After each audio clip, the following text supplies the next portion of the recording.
When I first came in industry, I was thinking about like, oh, we should do this because it's the best thing to do. It's more inclusive.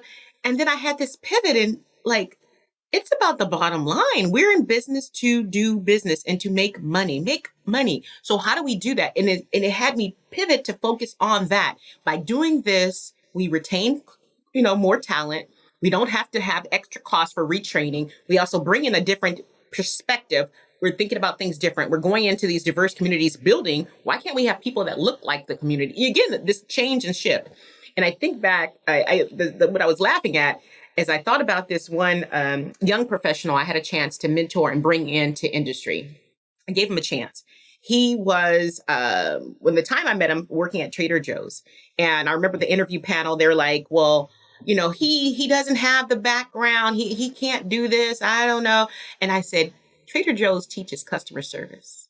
He's going to have the best way of looking at things when things get hard and difficult. And we interviewed him in a round robin. Everyone loved him. He was able to blow away the interview panel. And then in that first day, he comes to work.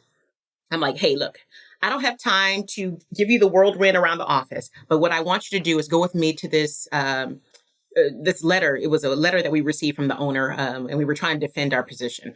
And I said, it's a high-level meeting. I just need you to sit, listen. We'll talk about it later. He's like, oh, okay. So he goes to me this meeting and we're talking about scenarios. We're talking about dollars. We're talking about huge financial impact if we don't deliver on this particular contract obligation. We're talking about how do we mitigate risk, all these deeper conversations. And then afterwards with debrief, he was like, whoa, Dr. G, you took me on from 0 to 3,000 so fast. And I said, I needed you to start there. Because far too often when we think about outreach or inclusion, it just starts with the warm and fuzzy. It starts with the warm and fuzzy. This is the right thing to do. We have to do this for our industry. But I'm like, let's dive into the deeper part of why it's important. All of these components that you were just able to hear is why we're doing what we're doing. Mm-hmm. And when we got that, it's important, it's the right thing, but we need to have that lens to look at how does this impact us financially? How does this impact the community? How does this impact these contract obligations that if we don't deliver on, there's liquidated damages on? And that's what we need to always have in the back of our mind. So I asked him, read the contract. That's my next task for you to do. You heard about why I'm driven and what I'm doing in my role, right? As a VP, at this particular role, you see what I'm doing. So now I need you to read the contract. So now you can understand a little bit deeper of why I'm going to be focusing on certain areas of these inclusion or compliance components.